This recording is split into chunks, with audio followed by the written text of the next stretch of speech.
la dernière fois, donc nous avions terminé avec la prière du Veni Sanctificator et nous commençons par l'encensement de l'autel à l'offertoire, qui est donc l'encensement le plus solennel. Vous avez, après la bénédiction de l'encens, qui est donc une bénédiction spéciale, d'habitude on bénit uniquement en disant voilà, sois béni en l'honneur de celui dont tu vas être consumé. Là, la bénédiction, nous la verrons, est plus longue. Et après, encensement d'abord des oblats qui viennent d'être offerts, de la croix d'autel, des reliques, s'il y en a. Je parle de reliques supplémentaires qui auraient été ajoutées entre les chandeliers. Encensement ensuite de l'autel. Après l'encensement de l'autel, les prêtres, les servants et les fidèles. Et une fois que le prêtre... voilà. Donc c'est ce que nous allons voir. Vous trouvez la prière donc, de bénédiction de l'encens en bas de la page 13, Per intercessionem. Voilà. Par l'intercession de l'archange Saint Michel qui se tient à la droite de l'autel des encens et par l'intercession de tous les élus, que le Seigneur daigne bénir cet encens et le recevoir comme un parfum agréable par le Christ notre Seigneur. Le prêtre, en disant cette bénédiction, là où vous voyez l'endroit d'une petite croix, non, il n'y en a pas dans votre aussi, voilà. Il y a une petite croix, donc c'est pas que vous faites votre signe de croix, c'est le prêtre qui trace le signe de croix sur l'encens. Ah oui, et à chaque fois que vous trouvez dans votre missel une croix comme ça au milieu du texte, ça veut dire que le prêtre fait un signe de croix, alors, soit sur les oblats, soit sur l'encens qui bénit, ou sur lui-même. Ça ne veut pas dire que vous devez faire à chaque fois un signe de croix. Vous le verrez surtout pour le canon, où quelquefois il y a 5 signes de croix d'affilée. Voilà, c'est pas... et le prêtre, tout en bénissant l'encens, donc pose la main sur l'autel, comme il a fait pour les fois précédentes, donc, pour rappeler que la puissance par laquelle il bénit, c'est celle du Christ. S'il a la puissance de bénir telle ou telle chose, c'est parce que le Christ lui donne cette puissance-là. Le Christ, c'est l'autel. Donc on trouvait déjà cet encensement dans les liturgies de Saint Jean Chrysostome, Saint Basile, donc ce sont des liturgies orientales. Vous avez même dans ces liturgies-là, une fois que les oblats étaient encensés, ils étaient recouverts d'un linge avec une prière qui faisait allusion au travail qu'a fait Joseph d'Arimathie, à savoir d'envelopper le Christ dans le linceul. Cet encensement, il est venu d'abord, donc il existait en Orient, il est venu ensuite en Occident, mais pas à Rome, mais dans la liturgie gallicane, franque. C'est Hincmar qui nous en parle en 852, donc ça veut dire qu'à ce moment-là, déjà, c'était établi. Mais ce ne sera que vers le XIe siècle que cet encensement viendra jusqu'à Rome.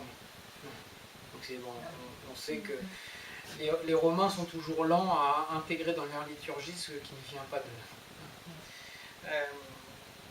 Ensuite, donc pour la prière, on fait appel donc, à l'intercession de l'ange Gabriel, donc, qui est de l'ange Saint Michel.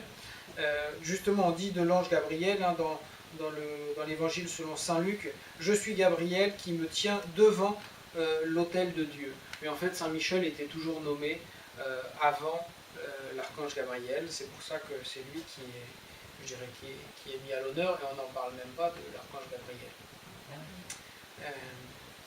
Et vous avez donc Saint Michel Archange qui se tient à la droite de l'autel de l'encens, et par l'intercession de tous les élus. Donc les élus, ce sont les saints du ciel.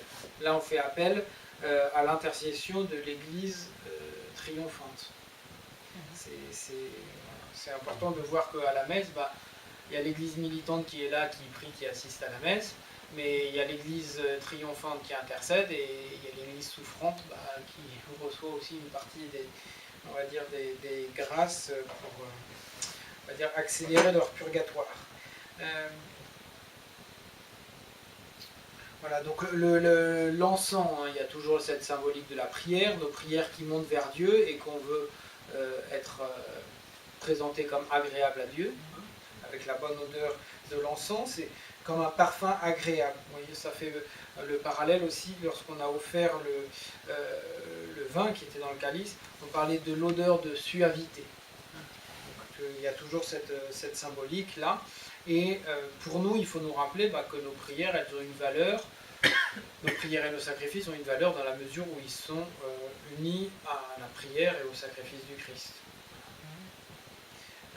Et uniquement dans cette mesure-là, si on les offre pas,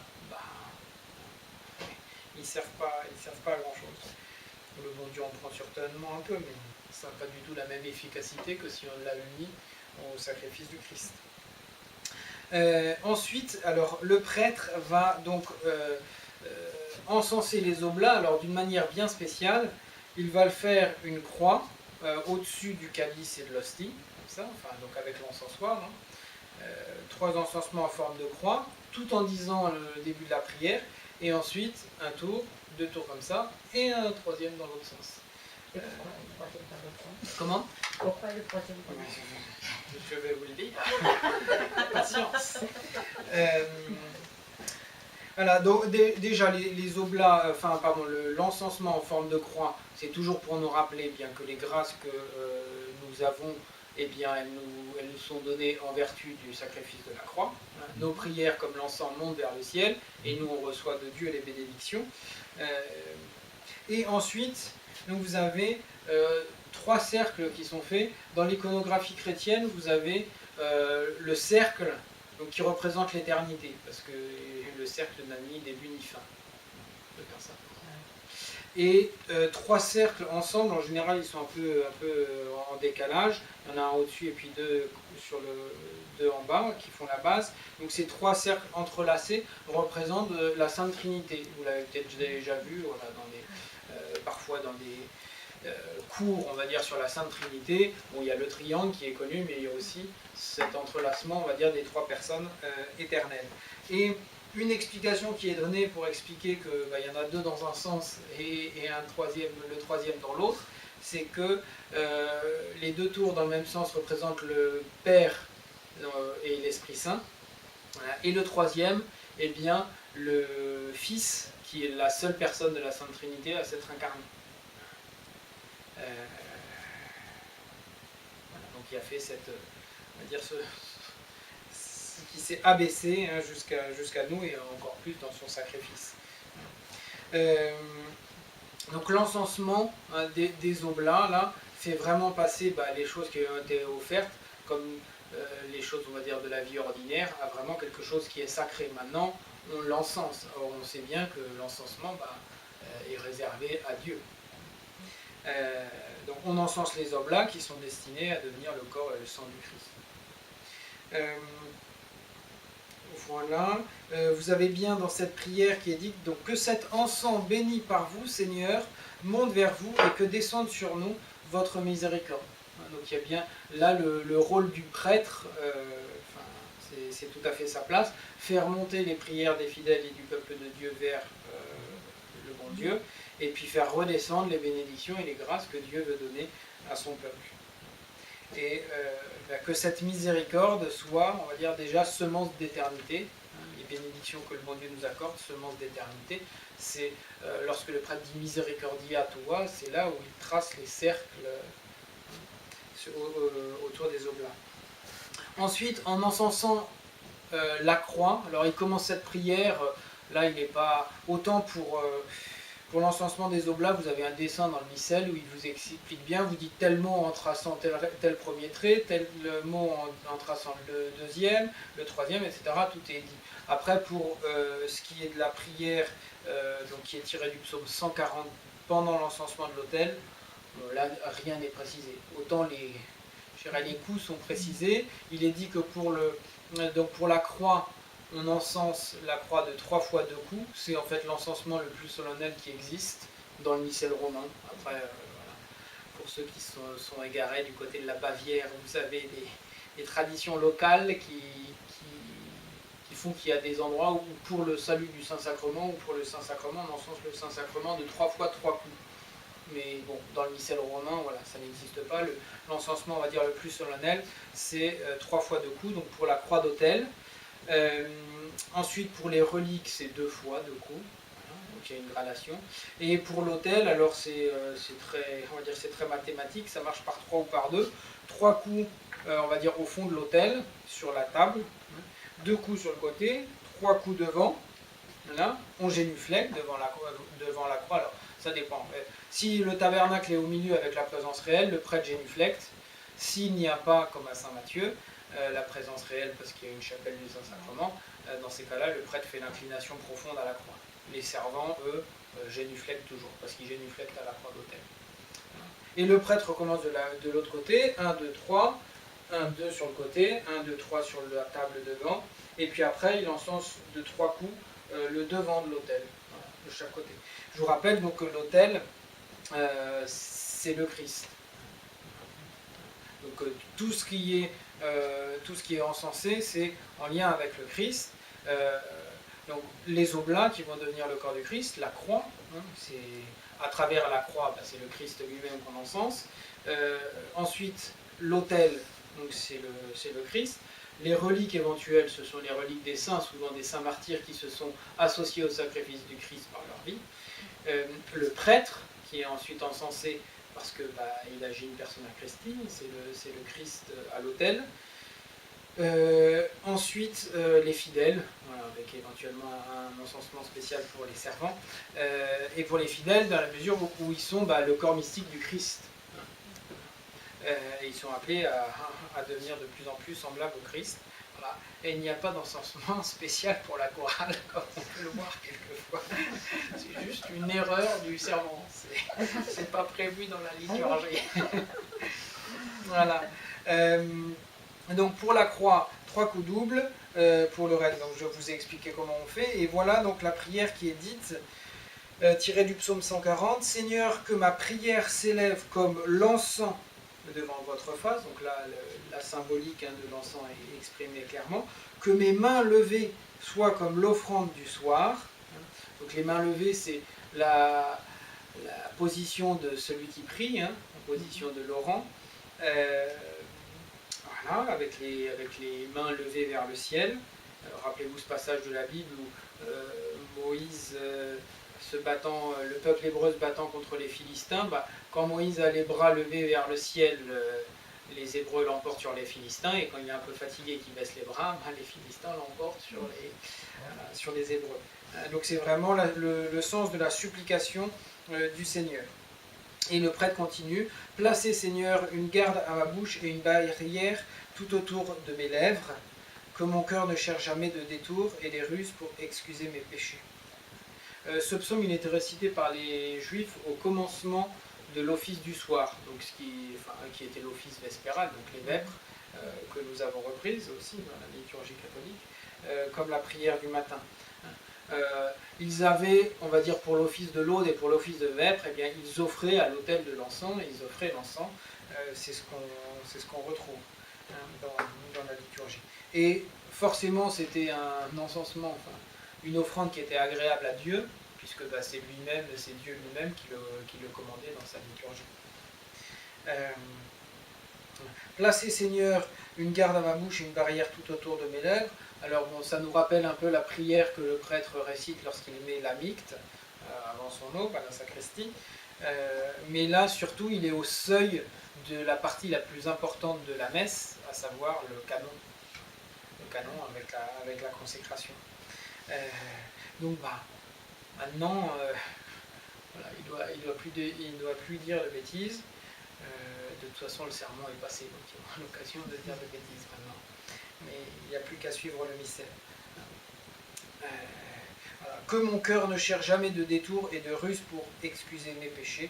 Donc le prêtre doit se présenter, je dirais, tel qu'il est, et tout pur devant Dieu, et pour faire l'œuvre divine de la consécration.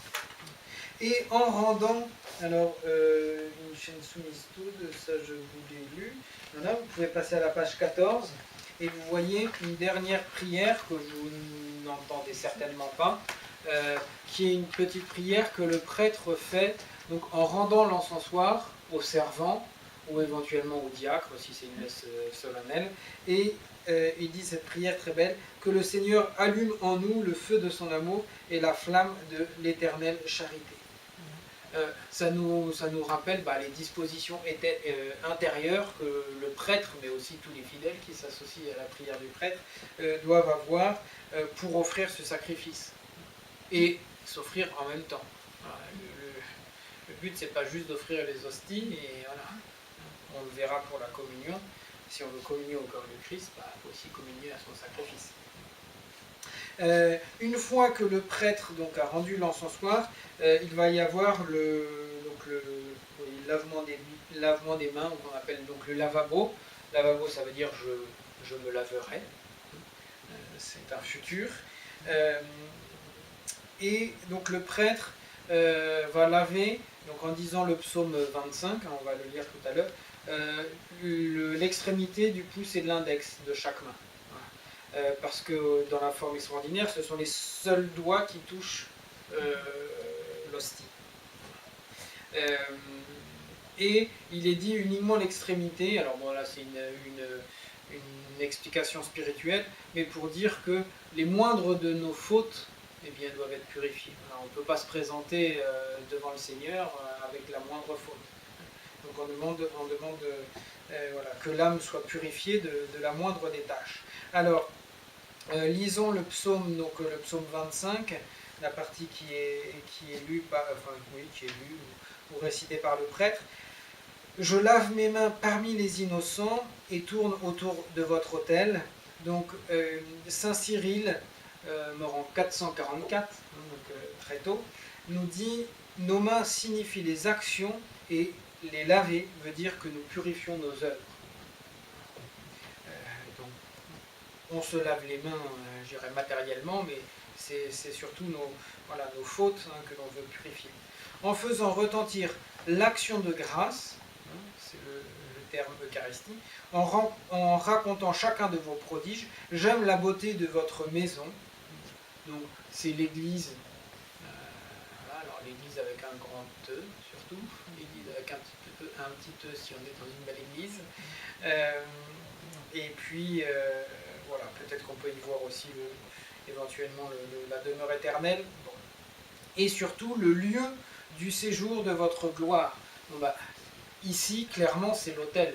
Voilà, l'autel qui est avec le corporal, qui va recevoir le corps du Christ, et c'est bien le corps glorieux qu'il y aura sur l'autel. C'est pas le corps mortel du Christ lorsqu'on communie, on communie à son corps eucharistique évidemment, mais qui est le corps glorieux, celui que notre Seigneur a aujourd'hui au ciel. Ne m'enlevez pas l'âme comme aux pécheurs, ni la vie comme aux hommes de sang, ils ont dans les mains l'infamie, leur droite est comblée de présents. Donc là, clairement, le prêtre dit qu'il ne veut pas faire partie de ces gens-là. Il ne veut pas être comme eux, ni subir le même sort. Au contraire, ce qu'on demande, mais moi je marche intègre, rachetez-moi Seigneur, pitié pour moi. Donc, je marche intègre, mais il reconnaît bien que sans le Seigneur, il n'y a rien du tout. Donc il demande, ayez pitié de moi. Mon pied se tient en droit chemin, je vous bénis dans l'assemblée, donc on rend grâce. On demande au bon Dieu de nous aider, il nous aide, on le remercie. Et comme on le remercie, il nous aide encore. Il ne faut pas oublier de le remercier. Et puis finalement, on termine donc par le Gloria Patri. Alors, pour cette prière du lavabo et le lavabo en lui-même, avant, il était fait au tout début de l'offertoire. Donc rappelez-vous, Dominus Vobiscum, le prêtre se tourne vers la croix, Oremus, et puis on avait dit que c'était entièrement silencieux, il n'y avait pas de prière d'offertoire, et donc à ce moment-là, l'évêque ou le prêtre se lavait les mains au tout début de l'offertoire, et puis voilà, il faisait l'offertoire. Une fois qu'il y a eu l'encensement qui s'est rajouté, on s'est dit, tiens, il faudrait peut-être se laver les mains après l'encensement, voilà, parce qu'on a touché l'encensoir, quelquefois vous avez de l'espèce de suie ou je sais pas quoi de la résine sur les chaînes, on va vous encenser, vous avez les mains un peu sales, donc on a déporté le lavabo après l'encensement. On a supprimé donc le premier lavabo, sauf pour les évêques. En fait, pour les évêques, on a gardé. Donc aux messes pontificales, bon, ça n'arrive pas tous les jours non plus. Mais l'évêque se lave 2 fois les mains. Il aura 2 fois le lavabo, juste au début de l'offertoire et puis après l'encensement. Pour les Chartreux, ils ont gardé l'ancienne place. Donc, la liturgie chez les Chartreux, le lavabo est placé au début de l'offertoire, comme c'était au tout début. Donc il nous rappelle évidemment la grande pureté d'âme, je vous l'ai dit, qui est du célébrant qui doit consacrer le corps et le sang du Seigneur. Saint Cyril, le même que tout à l'heure, nous dit que les prêtres aussi qui assistaient à la messe, eux aussi, eh bien, se lavaient les mains.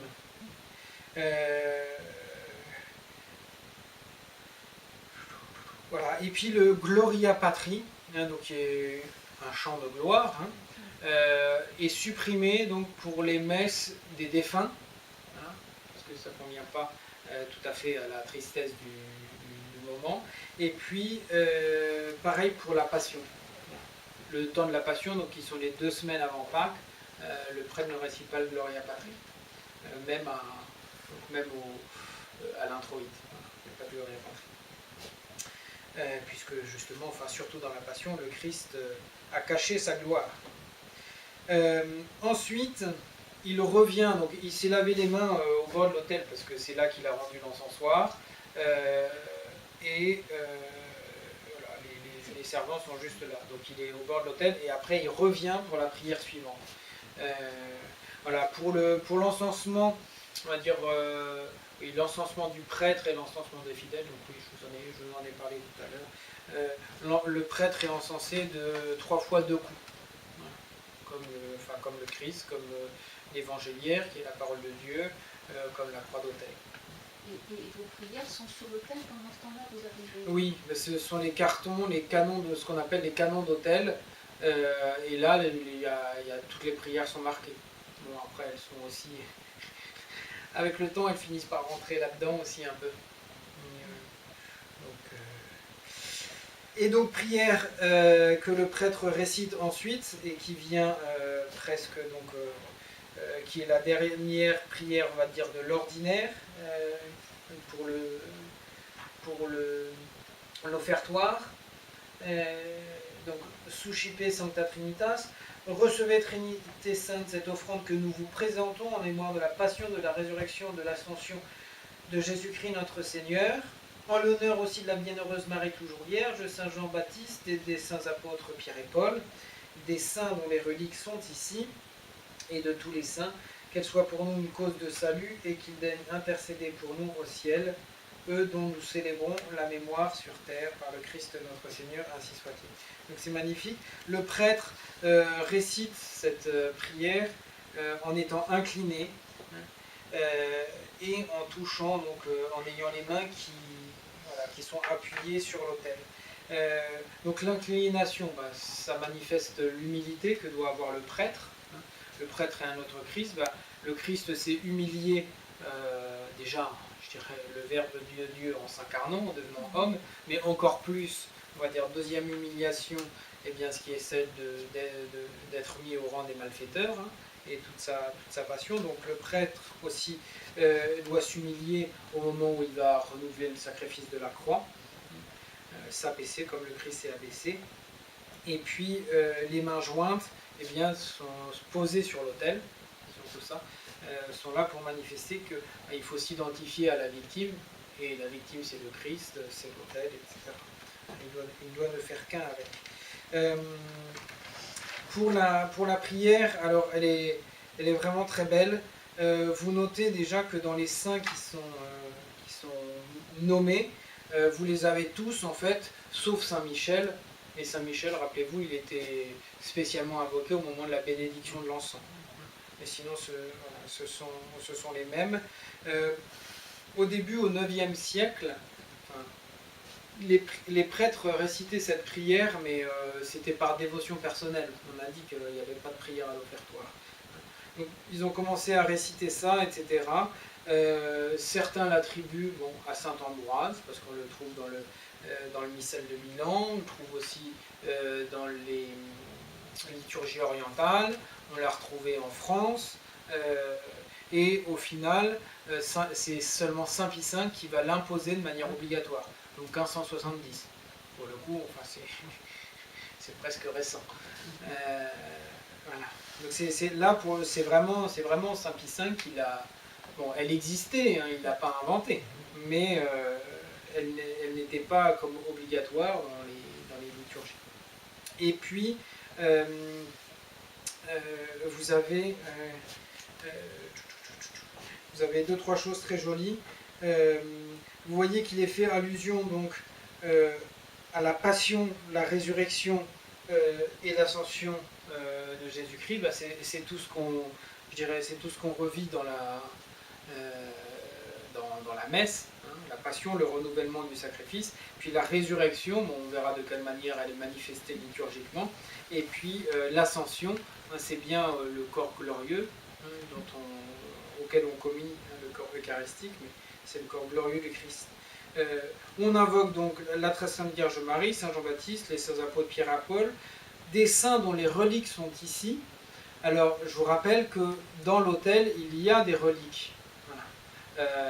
Rappelez-vous que les premiers autels, eh bien, c'était les tombeaux des martyrs dans les catacombes, et on a gardé toujours l'usage, jusqu'à la dernière réforme, de mettre des reliques alors d'abord des reliques de martyrs, hein, dans la pierre de l'autel. Il y a ce qu'on appelle un trou qu'on appelle un caveau, hein, et on mettait quelques reliques. C'était consacré par l'évêque. Après, avec le temps, on a aussi, on est passé des reliques uniquement de martyrs aussi à des reliques de confesseurs, ou de vierges, voilà, ou de saintes femmes. Hein. Et puis, vous aviez même pour les autels en bois, vous avez une pierre d'autel, vous avez le même système. Bon, elles ne sont pas très épaisses, hein, elles font 2 cm d'épaisseur, et dedans il y a un petit trou et dans lequel il y a une relique. En général, c'est marqué quelque part sur la pierre, il y a un papier un peu officiel qui est marqué quel évêque a consacré cette pierre, parce que cette pierre, c'est un autel. Hein. Vous pouvez après vous partez en scout avec cette pierre et vous célébrez sur votre autel qui a été fait par les scouts, qui vont rajouter cette pierre d'autel. Donc les reliques, les saints dont les reliques sont ici. Il reste assez de reliques. Oui. Voilà. Qu'elle soit pour nous une cause de salut et qu'ils tiennent intercéder pour nous au ciel, eux dont nous célébrons la mémoire sur la terre. Voilà, je trouve ça vraiment magnifique. On voit comment on demande aux saints de nous aider, et de notre côté, on augmente leur gloire. Alors, on célèbre la messe non pas pour la Sainte Vierge, on n'offre pas le sacrifice du Christ à la Sainte Vierge, à Saint Pierre, Saint Paul ou Saint Tartampion. Hein. C'est toujours, on offre le sacrifice du Christ à Dieu, et on ne peut l'offrir qu'à Dieu. En revanche, c'est en l'honneur, à l'occasion de la fête de la Sainte Vierge, de la fête de Saint-Glinglin, et c'est vrai que ça augmente leur gloire. Alors non pas leur gloire qu'ils ont au ciel, mais je dirais leur gloire externe, une gloire supplémentaire qui vient s'ajouter par le fait qu'ici, sur terre, on les honore, on les prie, voilà, ça augmente leur gloire. Et on voit bien encore ce mouvement ascendant et descendant, hein, qu'elle soit pour nous cause de notre salut, cette intercession, hein. Puis nous, de notre côté, on fait monter les prières vers le ciel et auprès de ces saints, hein, on leur demande leur intercession. Une fois que le prêtre a terminé cette prière, il embrasse l'autel, il se tourne vers les fidèles. Voilà, si les fidèles sont derrière lui, s'ils sont devant, ce qui arrive, voilà, ça peut arriver, même dans la forme extraordinaire, que le prêtre soit tourné vers les fidèles. Bon, c'est assez rare parce que il faut que l'église soit... Normalement, l'église est orientée, donc le cœur est tourné vers l'Orient, vers le soleil levant, hein, symbole du Christ ressuscité que nous attendons à la messe. Et donc on est tous tournés vers l'Orient. Bon. Si vous prenez l'exemple de Saint-Pierre de Rome, par exemple, s'ils avaient voulu construire la grande basilique avec l'autel au-dessus du tombeau de Saint-Pierre, tout en construisant la nef vers l'Occident, hein, pour que le cœur soit à l'Orient, eh bien, il aurait fallu raser une partie de la colonne vaticane. Donc ils se sont dit, bon, on va peut-être pas se casser la tête, voilà, est faible, hein, comme quoi. Et ils l'ont construit dans l'autre sens. Bon, mais vous remarquez que le prêtre, le pape en l'occurrence, s'élève toujours ad orientem. Donc même avant la réforme Vatican II, eh bien, le pape célébrait toujours dans ce sens-là. Ad orientem. Mais voilà, il y avait bien cette notion qu'ils étaient tous tournés vers l'Orient, et donc il y avait... voilà.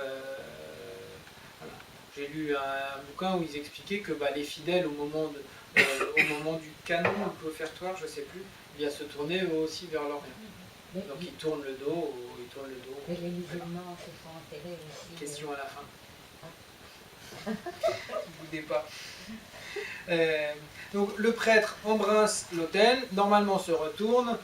Priez mes frères, que mon sacrifice qui est aussi le vôtre puisse être agréé par Dieu le Père Tout-Puissant. Notez bien, c'est le Christ qui invite à prier.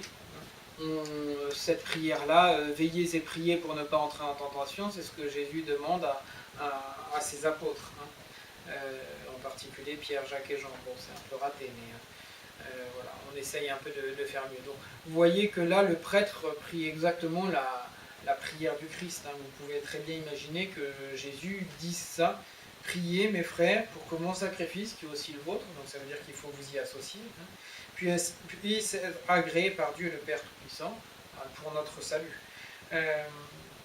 Alors pour la question du tour, bon, c'est pas hyper intéressant, c'est juste une raison pratique. C'est le prêtre se tourner. Je vous rappelle que depuis l'évangile, le missel est côté gauche. Et donc le prêtre prier mes frères, et puis comme il devait lire la suite ici, c'était plus simple, plutôt que de retourner entièrement dans l'autre sens, pour se retourner jusque-là. Voilà. Donc c'est la seule fois dans la messe où ça arrive. Au tout début, vous allez me dire, à l'offertoire, c'est bien pareil, il dit Dominus vobiscum, ça, il se retourne, et puis il revient dans ce sens-là pour au final lire ici. Mais voilà, rappelez-vous qu'au début, il n'y avait pas de prière, et que c'était une notienne d'offertoire qui était chantée par d'autres. Donc il ne lisait pas, il ne s'occupait pas du missel. Donc c'est pour ça que il n'y a que pour l'orate fratres que le prêtre fait un tour sur lui-même. Mais voilà, vous voyez qu'il y a des choses parfois qui sont bien pratiques. La prière, donc l'invitation à la prière que fait le prêtre, lui vaut donc une réponse de la part des fidèles, qui est magnifique. Que le Seigneur reçoive de vos mains le sacrifice à la louange et à la gloire de son nom, et aussi pour notre utilité et celui de toute la Sainte Église. Alors cette prière, il est noté dans le missel que manibus tuis ou manibus meis, c'est-à-dire que le prêtre peut répondre lui-même à cette prière, s'il lui arrive de célébrer seul, ou que les gens marmonnent des trucs qu'on ne comprend pas, donc le prêtre peut se dire bon, on va faire bien les choses, voilà, va répondre aussi, et lui dit évidemment de mes mains. Donc cette invitation à la prière, elle s'est introduite dans les pays francs au IXe siècle. Au début, le prêtre disait uniquement priez mes frères, et puis les gens étaient sortis de leur sommeil pour prier. Pour prier. Et ensuite, qui est-ce? C'est Rémi d'Auxerre qui a explicité un peu ce que ça voulait dire. Priez mes frères, c'est-à-dire priez afin que mon sacrifice, qui est aussi le vôtre, soit agréable au Seigneur. Et puis finalement, ces paroles qui étaient juste une explication au début, peu à peu sont rentrées dans la liturgie, et à quelques mots près, eh bien c'est la réponse que vous faites. Donc ce sera seulement au XIIIe siècle que cette prière va être définitivement fixée, qu'elle va être obligatoire. Donc le prêtre se dispose à entrer dans le Saint des Saints. Vous vous rappelez le Saint des Saints, où était offert le sacrifice une fois par an pour la rémission des péchés du peuple. Là, le prêtre va rentrer dans un autre Saint des Saints, mais qui est le canon de la messe. Donc il faut toujours, plus on approche du moment sacro-saint, du lieu sacro-saint, plus il faut je dirais toujours se purifier, être dans les meilleures dispositions, dans un plus grand recueillement. Et c'est pour ça d'ailleurs que vous notez que le prêtre, après avoir fait son petit tour sur lui-même, ne se tournera plus jusqu'à après la communion. Il ne se tournera plus vers les fidèles. Bon, uniquement s'il leur donne la communion. Mais imaginez une messe basse où personne ne communie, et bien vous direz, le prêtre ne nous a pas regardé de l'orate fratres jusqu'au Dominus Vobiscum avant la communion. Il est vraiment centré sur l'essentiel. Excusez-moi de vous dire, vous n'êtes pas l'essentiel. Donc après, évidemment, s'il donne la communion, bon, il présente l'hostie et il donne la communion, mais vous remarquez que là encore, il est centré sur l'essentiel, parce que l'essentiel, il l'a dans les mains. Il ne tourne pas le dos au Saint-Sacrement.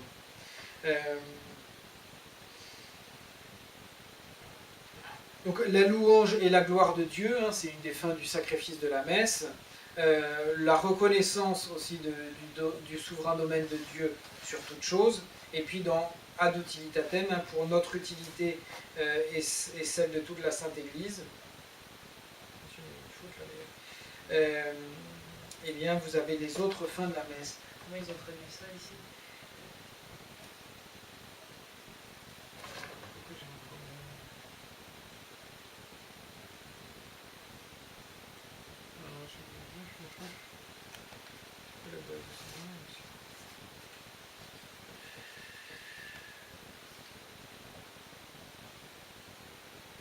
Ah oui, c'est ça.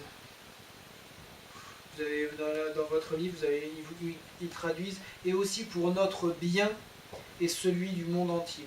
Bon. Dans le latin, c'est utilitatem, donc il y a bien le sens d'utilité. Et une fois que les fidèles donc, ont répondu cela, le prêtre s'y associe aussi en répondant « Amen ». Et ensuite, donc, vous avez à la page 15, là, texte propre à la messe du jour. Le prêtre, bon, comme toutes les autres prières, surtout celle d'origine romaine, a les bras en croix, les bras levés vers le ciel. Donc c'est une prière qui est d'origine romaine, celle-là. Voilà, souvent les prières romaines sont adressées au Père. Voilà. C'est pour ça que d'ailleurs la prière d'avant, Suscipe Sancta Trinitas, c'est une prière d'origine gallicane. On s'adresse à la Trinité tout entière, ce qui n'était pas courant à Rome, ça ne se faisait pas. C'est une prière d'origine gallicane. Ici, la secrète, vous le voyez, alors après il y a pu y avoir d'autres secrètes plus récentes qui s'adressent au Fils ou à l'Esprit Saint, mais on terminait toujours par le Seigneur Jésus-Christ, votre Fils, etc.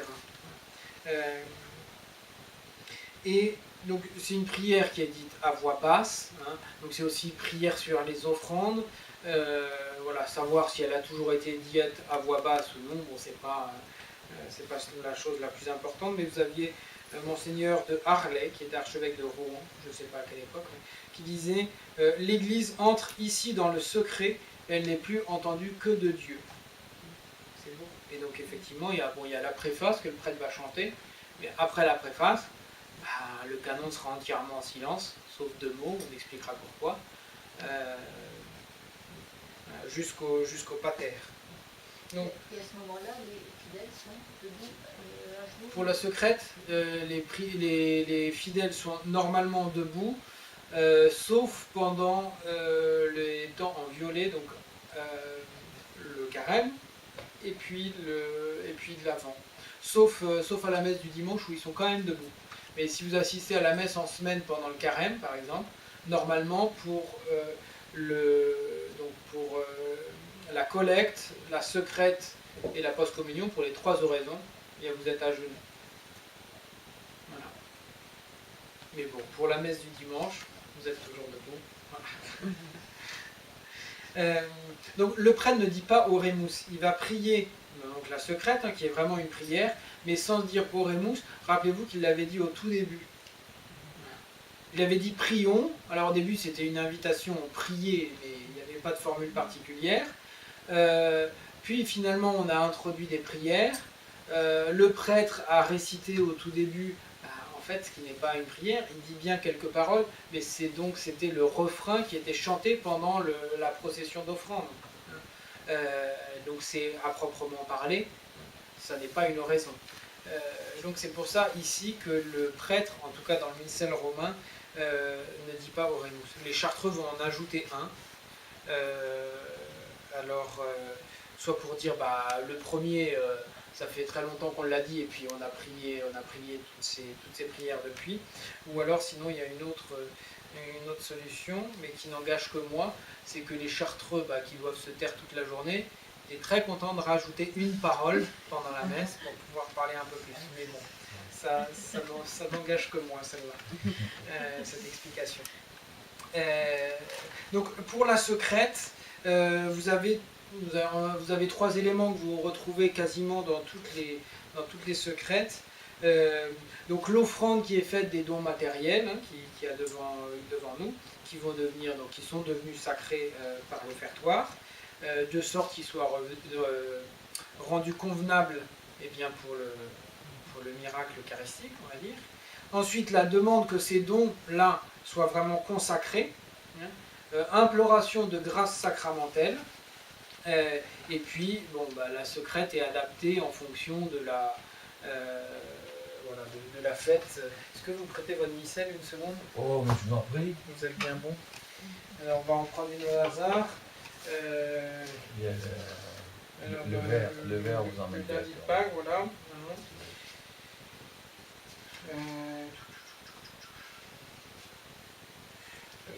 Évidemment, c'est voilà ici.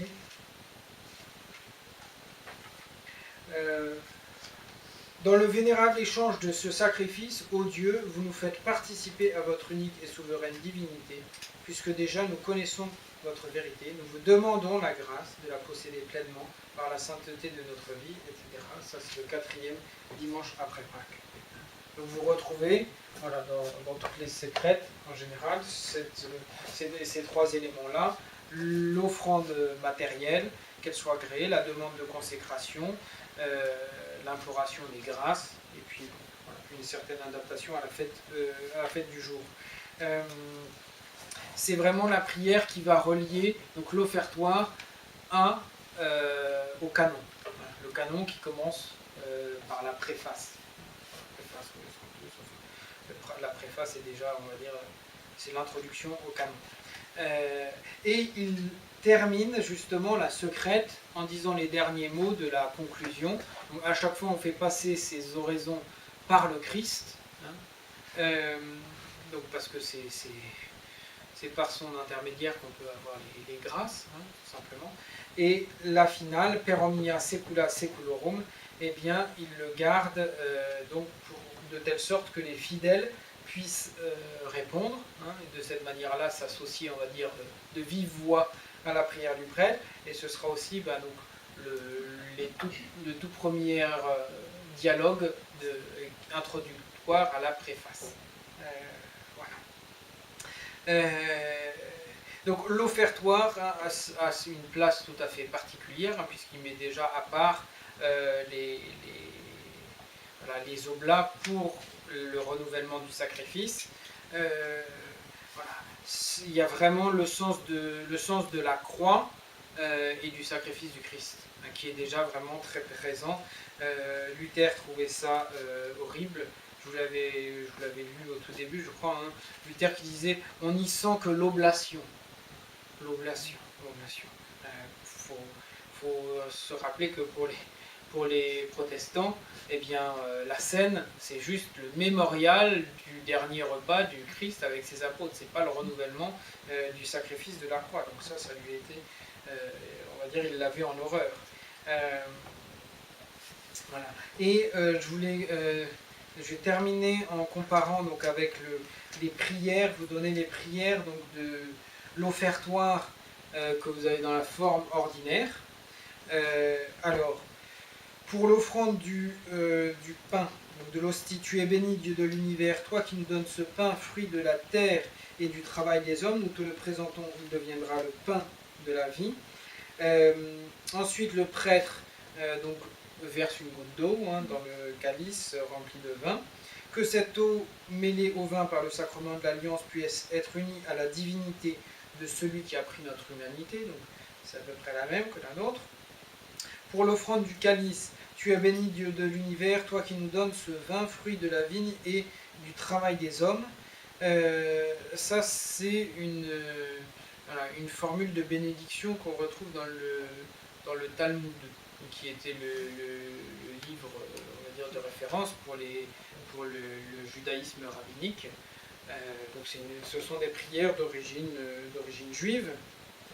Humbles et pauvres, nous te supplions, Seigneur, accueille-nous pour que notre sacrifice en ce jour trouve grâce devant toi. Donc là, pour la première fois, on voit, il est fait référence au sacrifice, mais en fait, c'est notre sacrifice, c'est pas encore celui du Christ. Lave-moi de mes fautes, Seigneur, purifie-moi de mon péché. Bon, on a le psaume 25 à la place. Prions ensemble au moment d'offrir le sacrifice de toute l'Église pour la gloire et le salut du monde. Alors ça, c'est la plus... Je pense qu'ils ont demandé à un élève très mauvais de latin de traduire. C'est pour ça d'ailleurs qu'il y a eu, il y a quelques années, mais je ne sais pas pourquoi ça a avorté, un projet on va dire, de nouvelle traduction officielle pour les missels. Alors dans toutes les langues, hein, les Anglais ont déjà fait ça depuis un bout de temps. Je sais que l'évêque de Tours était chargé de faire cela pour le missel français, enfin francophone au moins. Et je ne sais pas pourquoi, c'est complètement tombé à l'eau. Et il y avait notamment comme idée bien de coller un peu plus au texte latin. Parce que ces deux dernières prières, la prions ensemble au moment d'offrir le sacrifice de toute l'Église. Bon, alors c'est bien, si on a fait de la bonne théologie, on sait que c'est celui du Christ aussi. Mais c'est que c'est exactement les mêmes prières dans le missel latin, Paul VI. C'est la même prière que celle que je vous ai lue tout à l'heure, l'orate fratres et suscipiat Dominus sacrificium donatibus tuis. Donc en latin, c'est exactement le même. Et là, vous avez un missel, donc vous avez un missel ordinaire, donc de la forme ordinaire, et il est bien marqué en latin, le orate fratres, c'est exactement la même prière que nous avons. Et là, ils traduisent « Prions ensemble au moment d'offrir le sacrifice de toute l'Église pour la gloire et le salut du monde ». La gloire de Dieu et le salut du monde. Il faut quand même beaucoup de temps le texte pour arriver au final à cette traduction-là. Bon, ça ne nous attendra pas trop, on va dire, des Français qui cherchent toujours à resquiller. Il y a quand même une chose qu'ils ont faite et qui est mieux, c'est que dans l'offrande du vin, nous te le présentons, il deviendra le vin du royaume éternel. Bon, c'est quand même mieux que ce qui était en latin à l'origine, où il parle de potus spirituale, ou potus spiritualis, voilà, qui deviennent une boisson spirituelle. Bon, ça reste quand même très vague. Il y a des boissons spiritueuses, mais là, c'est spirituel. Bon, donc c'est mieux de traduire le vin du royaume éternel. Mais bon, le vin du royaume éternel, c'est pas une traduction du texte latin. Mais bon, c'est quand même beaucoup plus juste. On comprend mieux de quoi il parle. Voilà, mes amis. Voilà, et puis, puisque j'ai 3 minutes, je terminerai juste sur peut-être une tradition. Alors, je pensais que ça avait un peu disparu. On m'a dit hier que plusieurs personnes avaient déjà vu ça. La tradition du pain béni, donc, qui était de distribuer à l'issue de la messe un pain ou une brioche bénie et qui est partagé entre les fidèles, toujours avec cette symbolique que les fidèles sont le corps du Christ et vous avez les grains de farine, etc., qui ne font qu'un seul pain, tout comme les chrétiens ne font qu'un seul corps. Je croyais que ça avait disparu. Vous avez le pape Léon IV qui en 850 demande qu'on fasse expressément donc, cette bénédiction et cette distribution du pain béni, que les chrétiens partagent quelque chose, d'autant plus à une époque où la communion n'était pas forcément aussi fréquente que chez nous aujourd'hui. Aujourd'hui, je pense que les gens n'imaginent même plus qu'il est tout à fait possible d'assister à la messe sans communier. Je Je pense que pour la plupart des gens, on va à la messe, bon, bah, il y a un moment où on fait la queue, on va communier, voilà, ils y vont. Donc il y avait cette tradition du pain béni, qu'on retrouve peut-être parfois, je ne sais pas,